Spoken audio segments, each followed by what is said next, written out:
Hello. Hello.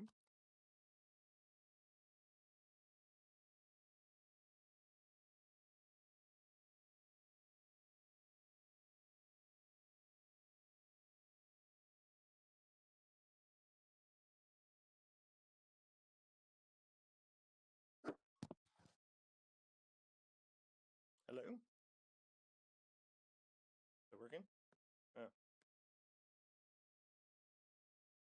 Aaron. Hello.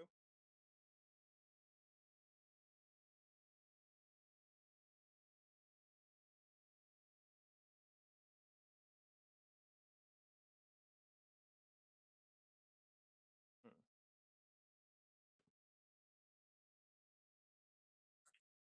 Yes. Yeah. Fair.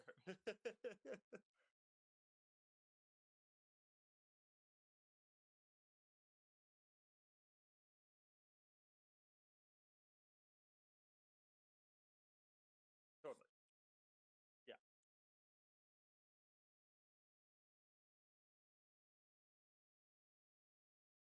I was gonna go Hey everyone, Kyle with Andrew Hilton Wine and Spirits here. Do we want to kill the radio? Hey everyone, Kyle with Andrew Hilton Wine and Spirits here.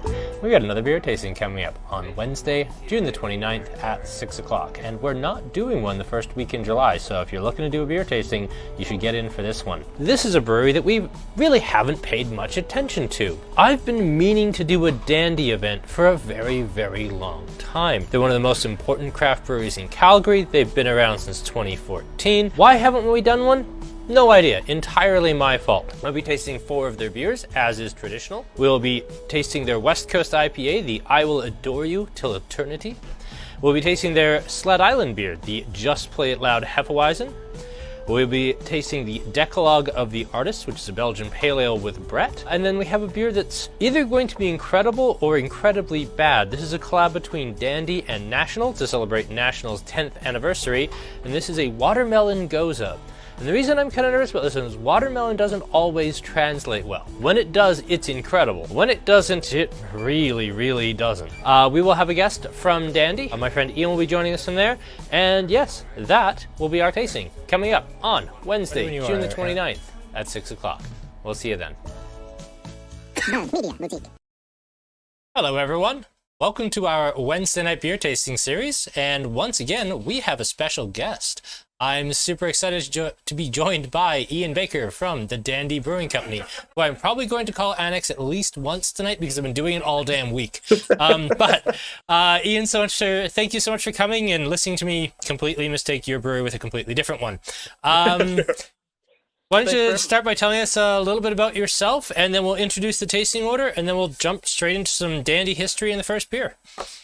My name's Ian Baker. I've been with Dandy for about a year now. I am a sales rep with Dandy, so, but I think my beer knowledge is pretty good. But I don't have the kind of super esoteric brewer knowledge. So, if you guys have some very, very specific beer nerd questions, I might not be able to answer them, but I can go talk to Colin and figure that out and get back to you. And yeah, my background's kind of in the hospitality industry. Been bartending and serving in restaurants for a long time. Worked at Vine Arts here in Calgary, which is a liquor store. Sorry to do a plug, but Calgary. No, we love Vine Arts. They're actually, we've done a lot of work with Vine Arts over the years. They're awesome people, and I could not recommend them more highly. Nice. Yeah, it was great working there. And so I was kind of like the beer and spirits guy at Vine Arts. A lot of the other folks had like far more wine knowledge than I did, but kind of did that. So I've done some online tastings before, and I'm happy to try some beers with you folks. Awesome. Well, we've got a lineup of 4 in front of us tonight. We're going to start with the Hefeweizen. We'll go on to the Watermelon Goza, which I'm very curious about. We've got the Belgian Pale Ale with Brett coming up third, and the West Coast IPA fourth. Now, I think most people last week, when we, against my better judgment, did Black IPA week, also have now had In the Bleak Midwinter as well. So if you want to talk about that a little bit too, you're more than welcome to. But let's get some Hefeweizen in our glasses here. I want you to tell us A, a little bit about this beer, and B, a little bit about Dandy. Let's get some Dandy history in that going. So Dandy was actually one of the first craft breweries in Alberta, like the first certified craft breweries in Alberta. Our founders were kind of had been homebrewing for a while, leading up to 2014, and in like very, very early 2014, I think it was January 2014, the laws kind of changed, and you didn't need to brew a ridiculous amount of beer to do it kind of legally. So we decided to be the first, that being the first, if we couldn't be the first, we couldn't be the best, we would be the first, and then try and be the best after that. So we were kind of one of the first on the scene. Bold plan right there. I know. I know. We'll see after the tasting how well you folks think that's working. But basically, yeah, kind of wanted to be first on the scene. We're a relatively small operation for a number of years. Our first brew house was in the northeast in Calgary, in kind of an industrial area. And we got it as soon as we could get a tap room. As soon as that was legal as well, we kind of expanded and got a tap room there. But the first like brewing systems that the guys used were like, they had like plastic fermenters, and it was like a real kind of ad hoc process.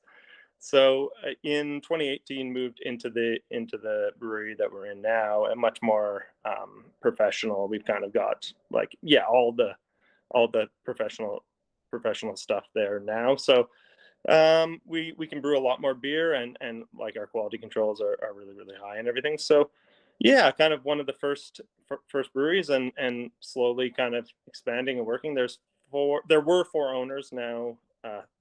3, and 2 of them are still very involved with the brewery on a day-to-day basis.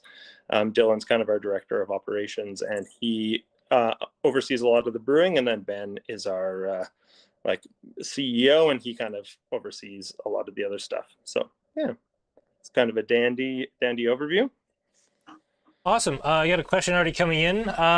Chris wants to know, what led to the change from fine dining to pizza in the tap room? Well, actually, it's funny, when the guys were like first envisioning the tap room, they basically were like, we're either going to do fine dining or we're going to do a pizza restaurant. Like those were the 2 options right off the bat.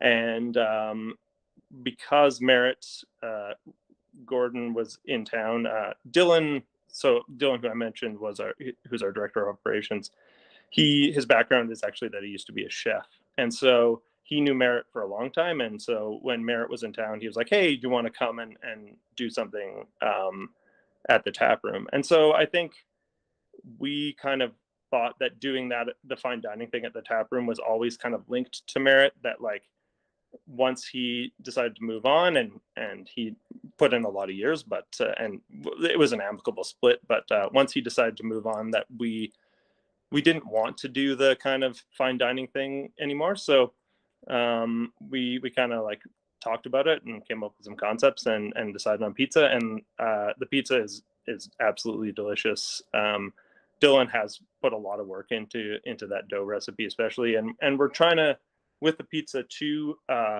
utilize one of our philosophies, which is try and use as much local and quality ingredients as possible. So we're using cold pressed canola oil instead of olive oil, but we can locally source that, and it's really high quality. So that's something we try and do with our beers as well, is try and use local ingredients as much as possible. Obviously, with the Hefeweizen, which is a German style beer, we're going to have to use some German ingredients there too. But yeah, as much as possible, we'll kind of use local stuff. Cool. I got another question that's come in here briefly, and then we'll talk about this beer. Are any of these core? No, they're not. And I actually wanted to talk about a little later Thanks for the spoilers there, Eric. I did actually want to talk about just how much you're putting out in terms of seasonals, but we'll touch on that maybe when we get to the Gose here. Totally. We've had the Hefeweizen on glass right now. We're seeing some good comments about this, like that it's big, that they don't normally like Hefe, but they quite like this, that it's really intense, and they're not wrong. This is a big ass Hefe. So what was the inspiration for making this beer in particular? Because I know it's a bit of a collab. And then, what went into this beer? Maybe not in hyper brewer specifics, because like you said, you're not the brewer, but you want to tell us a little bit about kind of where this comes from and why it's so big? Totally, yeah. So we this is a collaboration with the Sled Island Music and Arts Festival, which was just last weekend.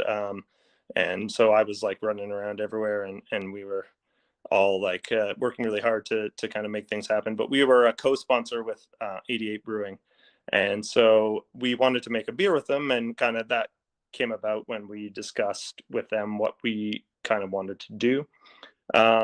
It's like super warm out. Well, most days it's super warm out when it's not raining a bunch. When it's not pouring like an absolute bastard, yes. Exactly, yeah. So we wanted something that was like relatively easy drinking, but like something interesting. We hadn't done a Hefeweizen before, so it is the like a style that we hadn't ever put out, and a style that Colin, like our head brewer, likes a lot. So that was something we wanted to do. We did use American Amarillo hops in here, and it was a Whirlpool hop edition, so that's part of the, I think, bigness that you're getting. There's like a bit of a kind of citrus dimension to it, I think. That's what kind of I would say. And again, I'm not the complete expert, but I've talked to Colin a lot about it. There's a lot of banana here too, and like that classic kind of wheat character from that you get from Hefeweizens. We did use unmalted and malted wheat, so that kind of increases the body there too. So your poor mill. I hate milling unmalted wheat. The mill just always hates it. You're basically putting bullets through a wheat mill or through a grain mill, and it just hates it. You have to put it through 3-4 times, and it always sounds like you're running gravel through the poor thing. Yeah, totally. Yeah. And our brewery is funny too, because like we don't normally, you have the like grist right on top of the tank, but Colin has to mill it and then take it over because it's not tall enough. Like the brewery physically is not tall enough. So just one of those weird quirks about it. No, this is really, really nice. Now, for people saying, hey, we need to go check out these tap rooms. Now, I have been talking since about 6 months into us starting to do this, that I wanted us to do a bus tour, raggedy tour around Calgary to all the cool breweries for all the people who've been doing these beer tastings with us the last couple of years. Because we don't have a beer tasting next week, the time that I would normally spend developing all this, I'm actually going to be putting into looking into booking a bus and getting all of that set up. So that is something that I'm kind of hoping around Labor Day-ish, we might have that happening for everybody. Obviously, haven't started the work on it yet. All details TBD. No promises yet, but that is definitely something now that I am looking at. So that's something that I've been talking about for a very long time, and I think it's actually going to happen for us. So let's jump on to the second beer, the beer I was very, very worried about, a watermelon Goza. God, please don't suck. Watermelon beers have a rather dubious reputation in the market as being sometimes a little bit chemically and terrible. There's some unique challenges to brewing with watermelon, and I actually did cheat and taste this before. I actually think you got it just right.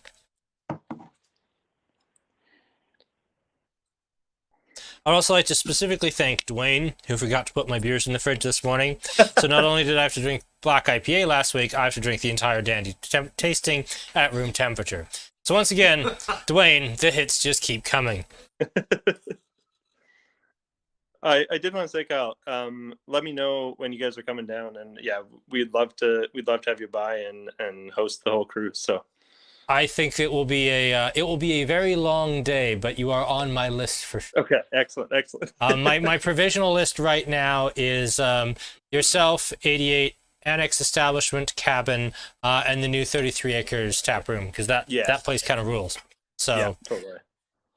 Yeah, that's a great list. So yeah, should be a lot of fun. And I think Born will, if we can fit Born in there too, we'll fit Born in there too. Because I mean, they're right across the street from Cabin. We may as well. But I also would like some people to be able to physically get back on the bus at the end of the day, so there's a certain number of breweries we could reasonably do.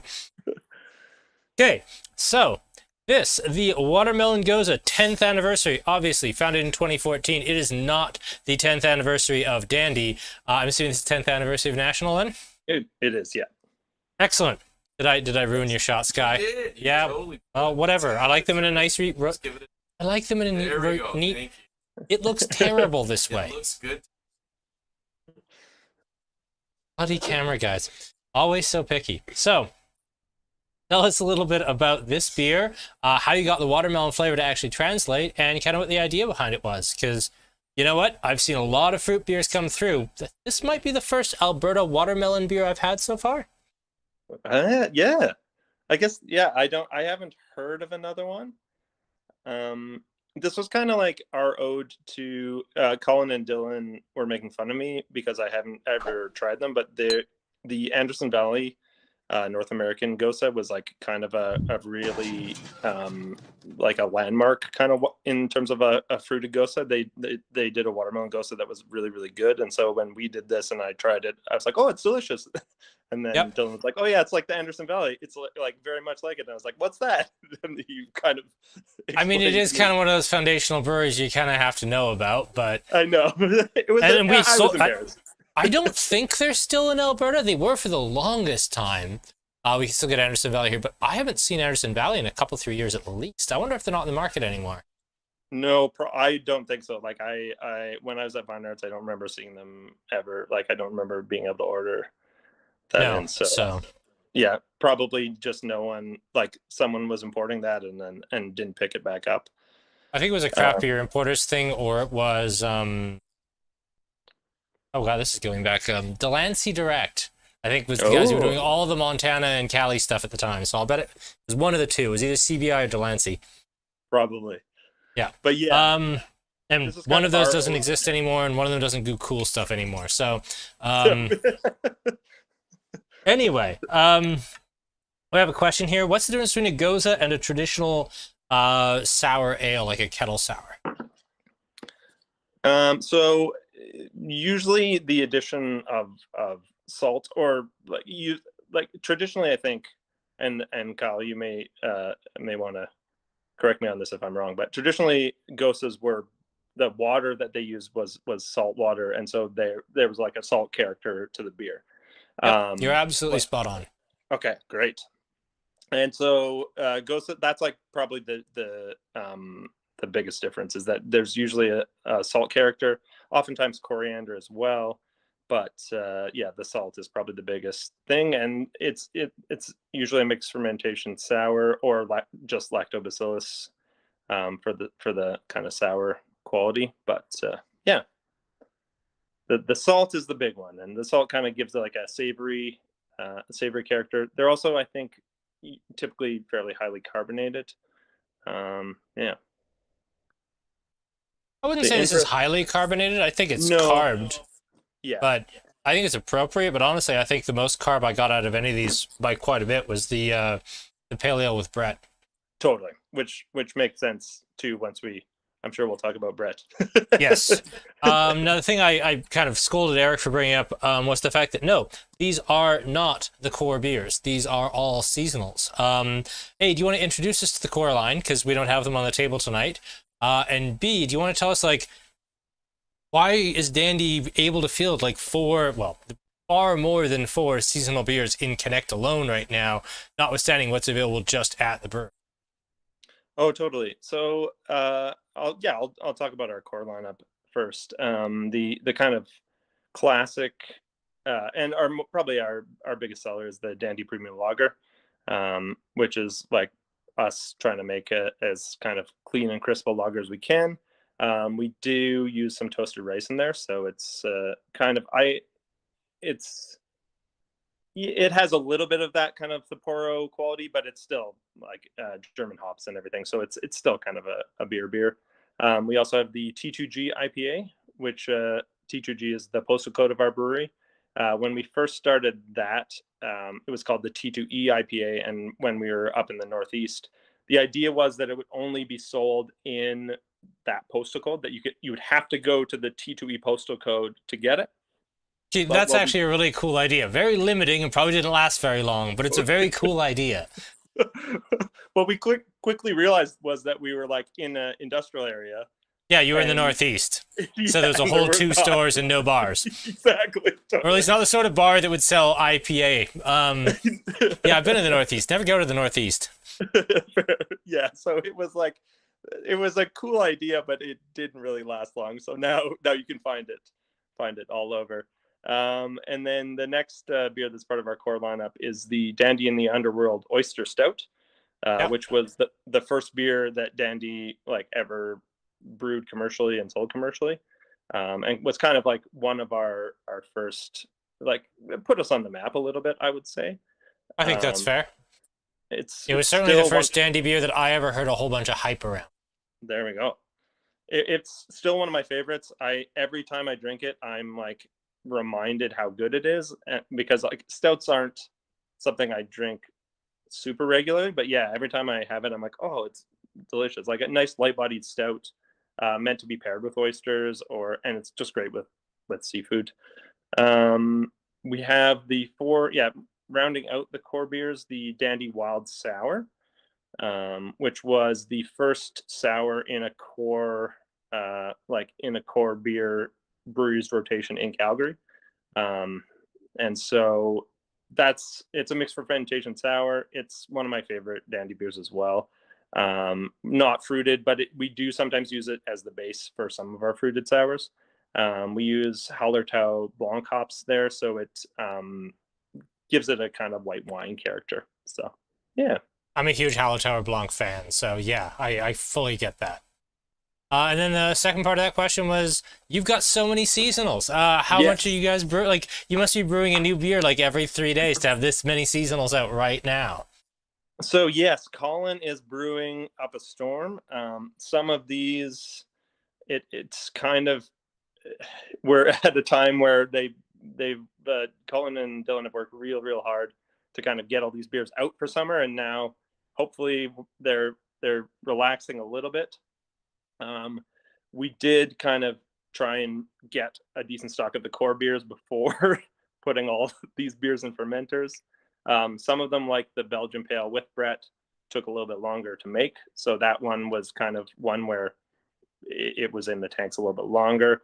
The Goza was kind of a rush. National approached us, and we worked with them closely, and they were like, hey, we wanted to do a secret 10th anniversary beer. We don't want any of the owners to know. We just want them to show up at the 10th anniversary thing and have this beer. So it was basically like, that's actually a really cool idea. That's really nice. Totally, yeah. And so we had a bunch of meetings with them, and basically it was like, can we possibly do this before the 10th anniversary? And we decided we could, and so that was like a real, like, it was a tough one to get through. So it basically, like, we had the other seasonals, and then Gose just kind of like pushed its way in, and so that's part of why we have so many right now, is that it's like some of them we planned a long ways in advance, some of them were kind of last minute ones, and they all kind of ended up being canned and kegged pretty close to each other. Last question before we move on to the Belgian Pale here. I've noticed that this year it seems like the seasonal du jour is Mexican lagers, and it seems like everyone has decided to do that this year. How do we end up with these almost like groupthink sort of seasonal releases where everyone decides to do the same seasonal in the same summer, or they all do the same fruited sour? Remember 2 summers ago, everyone, yourselves included, made a pineapple ale at exactly the same time. For someone on the retail side or someone on the consumer side, how does that happen? How do we get these like knots of pineapple beer or Mexican lager all of a sudden when, a year ago it wasn't on anybody's horizon? Maybe Hawktails, but nobody else's. I think there's a couple reasons. I think we in Alberta are a bit like behind the US in terms of like beer trends, if it were. And so I think a lot of the brewers here kind of pick up on those trends, and then it's one of those things where I don't think they're talking to each other and everyone's like, oh, let's make a Mexican lager. But I think they try Mexican lagers other places, and then that kind of like filters through. Yeah, I think that's part of it. And I think like in our case, it's kind of just what Colin and Dylan want to make is a lot of what we do for seasonals. So yeah, maybe it's partially coincidence and partially that kind of like groupthink. I don't know. No, I think that's a great answer. I think it's very much we're almost on tape delay for the craft beer scene in the US. So we have just enough time to see that, maybe the resurrection, I'm just throwing this out here because it's a weird idea, the resurrection of black IPA went over like a lead balloon. But, Mexican lager's got some traction. So yeah, we maybe don't see every little blip on the radar weird beer style that has its 5 minutes of fame. We just see the cool ones that actually work. Totally. Yeah, that's a really good way of putting it, actually. Yeah. I managed to avoid using the word curated, which is a term I despise. All right, let us move merrily right along here. You have a question. How many signatures will be required to get the Julia back in the core lineup?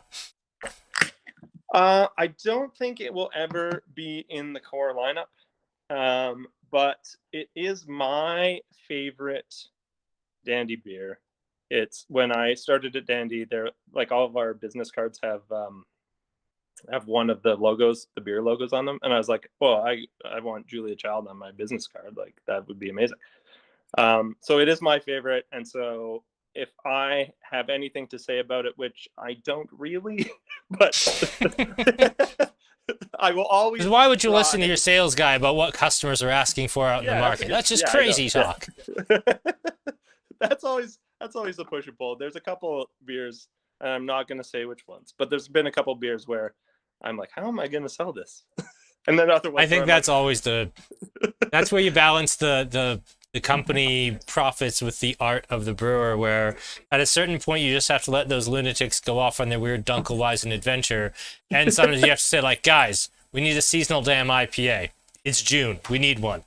Exactly. Yeah.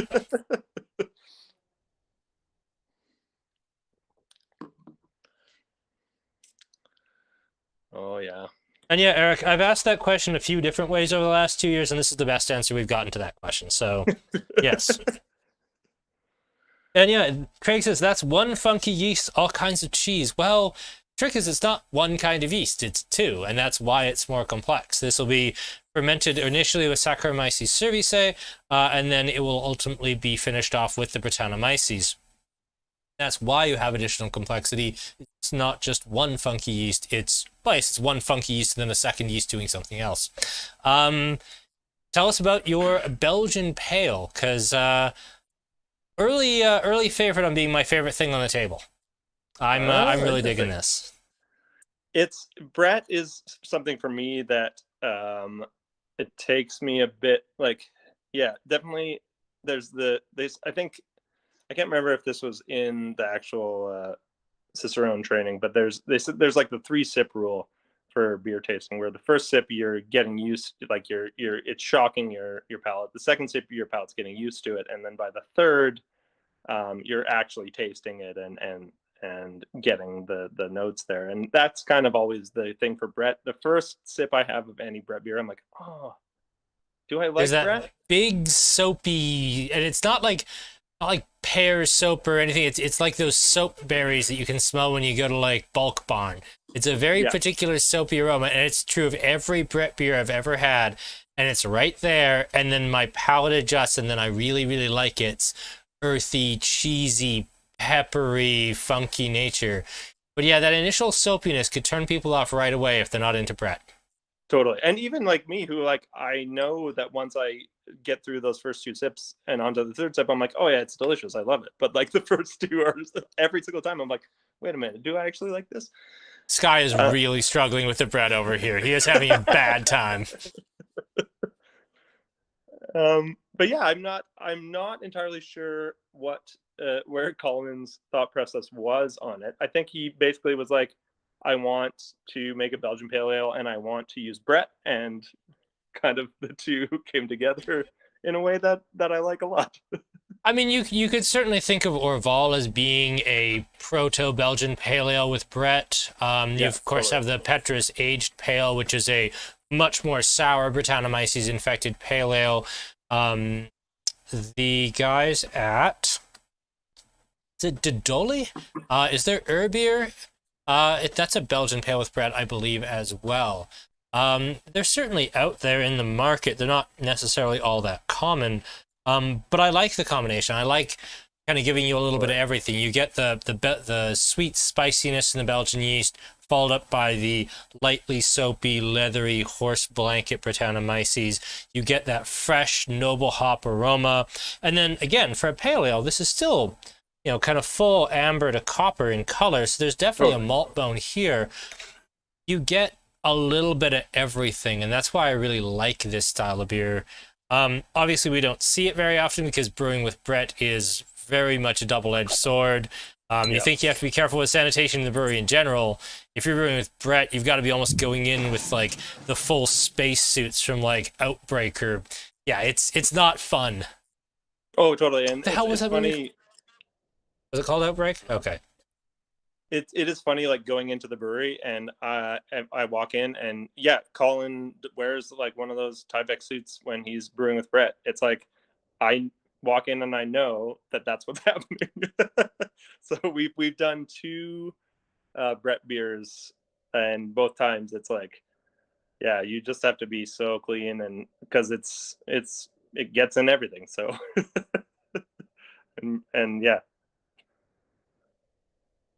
Chris asked a question. Is the Brett like a traditional ingredient in certain beers, or is it a new thing that brewers are doing? It is both. Brettanomyces was probably the very first type of yeast, or one of the very first used to brew beer, because just in the air, all around us right now, we're all breathing Brettanomyces. It's a wild yeast. So if the very first beers, probably brewed in the Fertile Crescent, were probably initially inoculated by dipping and leaving half a loaf of bread in some water and letting it ferment with the leftover yeast that was still active in the bread, it would also have had Brettanomyces in it. Brettanomyces, up until the point of like, at least very basic microbiology, was always part of the beer making process, especially if it was aged in barrel for any period, which again, if you're taking it from the brewery to the bar and it's being tapped at the bar or pub or whatever, it's still going to get infected with Brettanomyces, and those barrels will slowly become more sour over time. During the death of the beer industry from kind of 1955 to whenever the hell Anchor was founded, 1981, I want to say, it basically disappeared off the face of the earth. That was when all the cool lambic breweries in Brussels closed. And Brettanomyces basically vanished off the face of the earth, apart from like 4 lambic breweries that were still kind of doing it and 1 or 2 Trappists. Now it's come roaring back with a vengeance, like dry hopping and kettle sours and to D. The reason we don't see it more is exactly what Ian was talking about. It's incredibly hard to brew with. You have to be hyper sanitary. I would almost argue that, considering that of these 4, if I was to put them on the shelf without doing a tasting, I would be pretty confident this would be the slowest selling of the 4. I would almost say that it's almost not worth the trouble because of how much extra hassle it is to brew with for something that's likely not going to be all that quick a seller. Ian, do you want to add anything to that? No, it's yeah, this was definitely one of those where it's like a labor of love kind of thing for us. Colin loves brewing with Brett and loves those Brett beers, and so just wanted to do it. And it's, yeah, you make a great point, Kyle, that it's like a lot of extra work, and a lot of people don't know what Brett is, and if they don't know and they first try it, they're like, oh, something's wrong with this. Like it's like this has gone off. I've Yeah, way actually to go, Sky.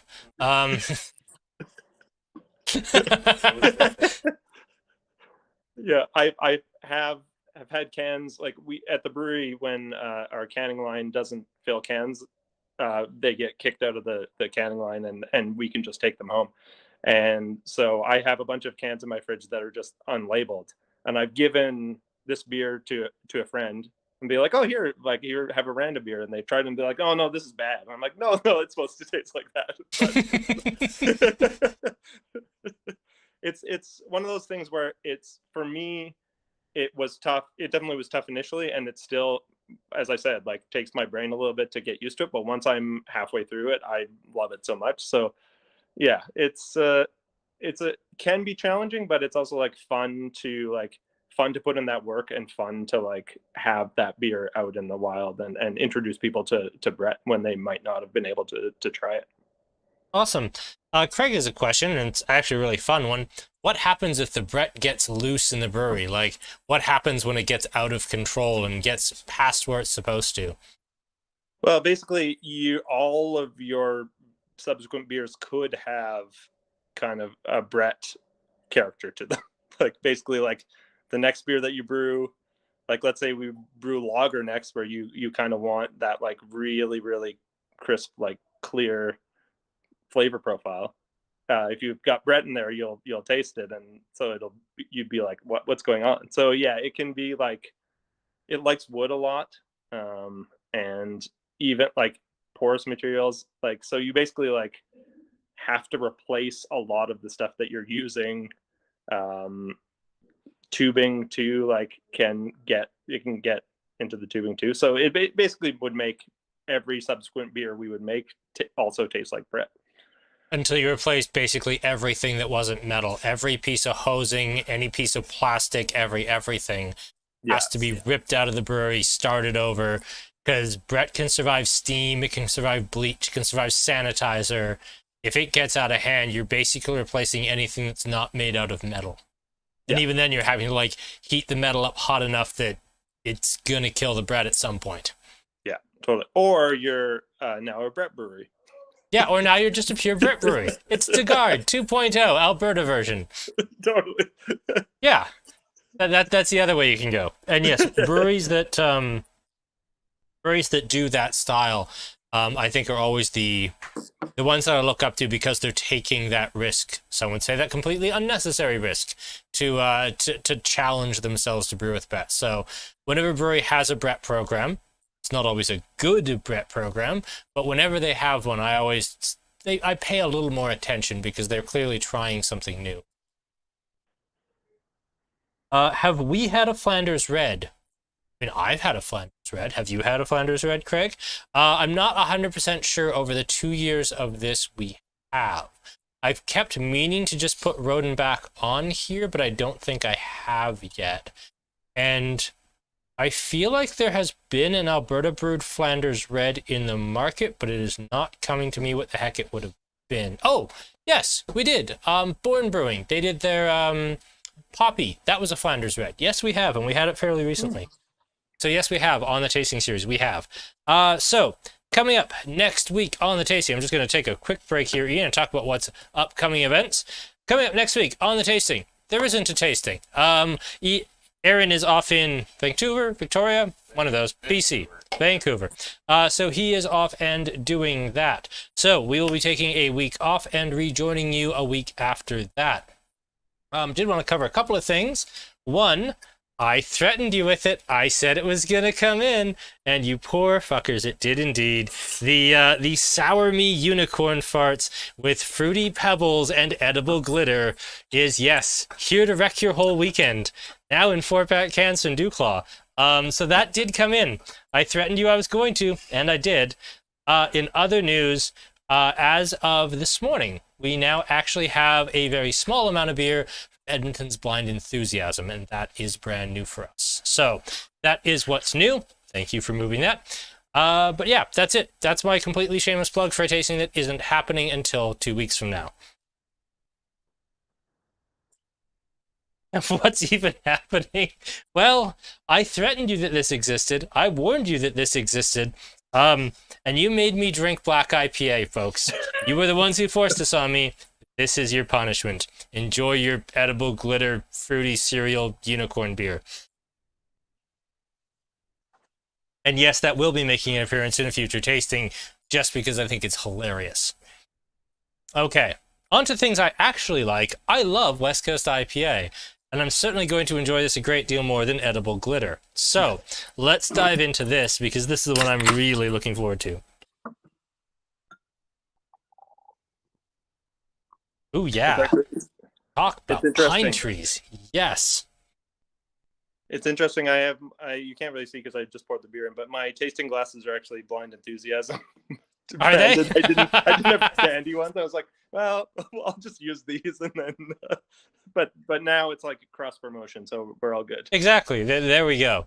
Yeah, we've been trying to get Blind Enthusiasm for a while, and we finally got the stock this morning. That was like a 2-month process of getting it, but we got it. Yeah, they make some delicious stuff. That would be definitely a brewery that I'd love for us to do a collab with. Sky, it's just not your night, man. That's not your night. So nice close-up shot of my hip and this beer. It's great. Thanks, Sky. Really appreciate you. Great. It's just me. Fantastic. Love it. And tell us, it's a highly professional operation, Ian. I love it. How come Sky doesn't like beer but does the camera work for these things? No, Sky just doesn't like good beer. Sky's strictly a kokanee sort of person. No. Sorry, that was too mean. Okay, no, that was mean. I'm sorry. This is a very big, very punchy, very old school West Coast IPA. Like, this just smells like being beaten to death with like a giant juniper bush. This is big. And again, I'm having this maybe a little bit warmer than it ought to be, Dwayne. But no, I think this is very fresh, very clean. Haven't tasted it yet. I'm assuming it's gonna be bitter as hell. I'm looking forward to that.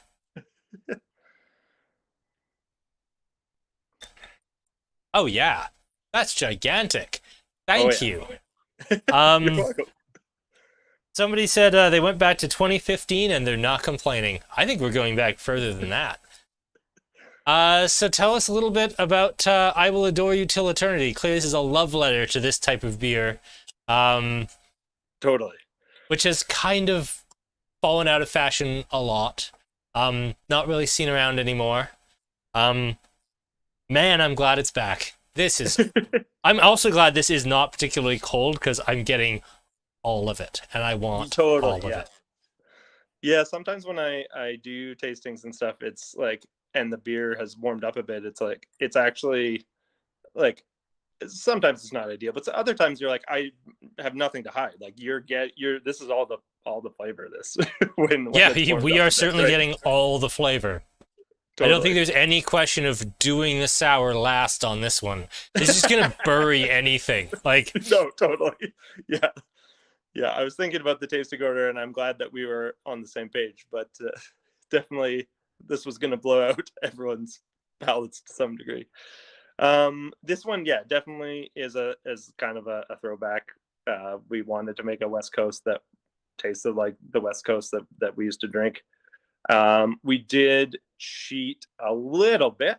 This is a little bit inside baseball. Don't tell everyone. But we did use some isolated terpene extracts in here. I mean, if you don't want me to tell anyone, you shouldn't have put it on the can. Yeah, that's also true. Did we put that on the can? Yeah, we did. You did. It's on the back. We already had 2 questions about what are isolated terpenes. Yes.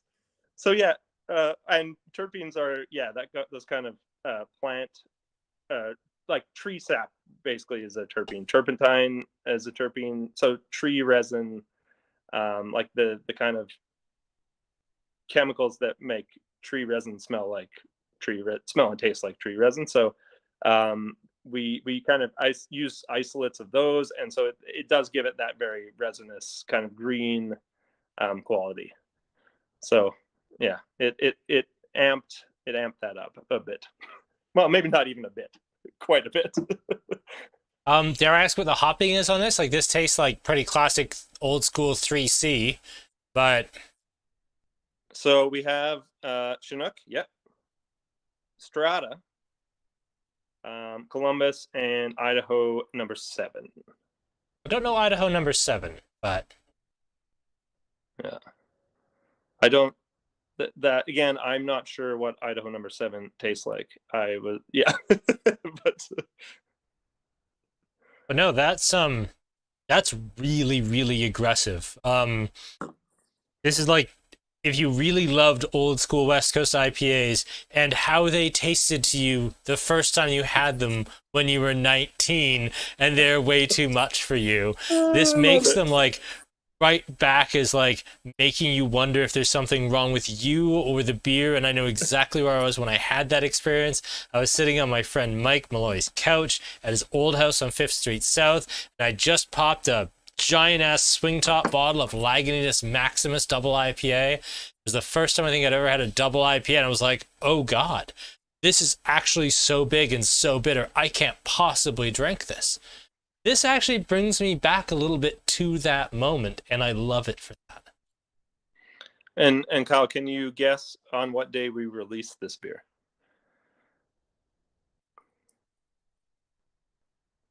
I mean, Valentine's Day? No. I mean, it's a romantic theme? 4/20. Oh. Okay, yeah, that does make sense. Yeah, totally. It is certainly that dank. Yeah, that was kind of like an inside joke too. It was coming up, and we're like, okay, yeah, this will work perfectly. So yeah, this is well, it's not a weed beer. It's kind of, you know, reminiscent of certain aromas and flavors one might find. This is, yeah, this one wins it for me by a mile. I love this. Interesting. That's awesome. I thought based on the Brett that you picked that, but or the Belgian no, Brett. This was ripping. This feels like home. I really want to have that on tap. Is this on tap at the brewery right now? It is, yeah. Excellent, because I'll be in Calgary on Saturday, so nice. I will see you then. Awesome. Yeah, I absolutely love this. Thank you so much for doing this with us. This was 4 very different takes on beer from Dandy. Like, we've got a watermelon sour, we've got the biggest, chunkiest Hefe I've had in a very long time. We have wonderful discussion. Yes, that's a word. Discussion about Brettanomyces and beer. And then I was genuinely shocked by how big that West Coast IPA was. Because I'll be honest, I tasted 3 of these before this. I just stuck my nose in the West Coast. I was like, yep, that's West Coast. That's going at the end. That's massive. How has it been doing at the brewery? I imagine it's been a very love or hate thing for people. 100%. Yeah, it's been divisive, but the people that like it, like, love it, and some people are just like, oh, shouldn't have tried that. No. Big hard no. Yeah. But yeah, Eric, you're getting ahead of us again here, Eric. Yes, we are going to have a Dandy Part 2 with Coors, just not tonight, because I would still like to drive home. But yes, we will be doing Dandy again sometime, probably not in the summer, unless I run out of really good other ideas. But I'm kind of planning it for the first one right after the kids go back to school, sort of thing, early September. Just so we don't burn through all the Dandy right all at once. But yes, we will be doing a core event, or core expression event sometime in September, I expect. But yes. And no Eric colorimetry tonight. We had some minor technical issues with me hearing Ian and Ian hearing me. So we've got all that sorted out. And that's why we don't have the color. Well, no, I mostly just forgot but wanted to put it on you. And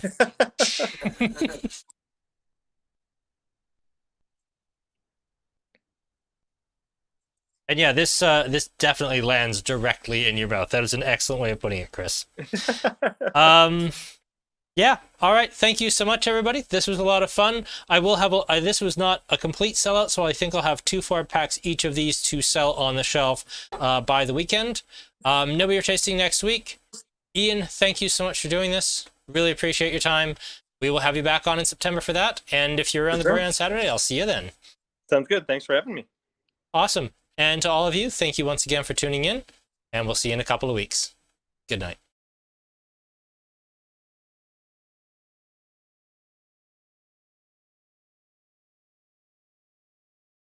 Yeah, thanks for having me. Sorry, I was having some technical difficulties there, but yeah. Hmm. Fair.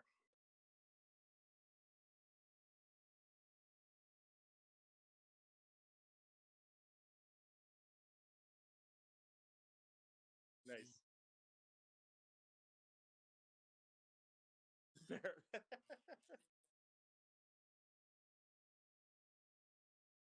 Interesting. Interesting. Yeah.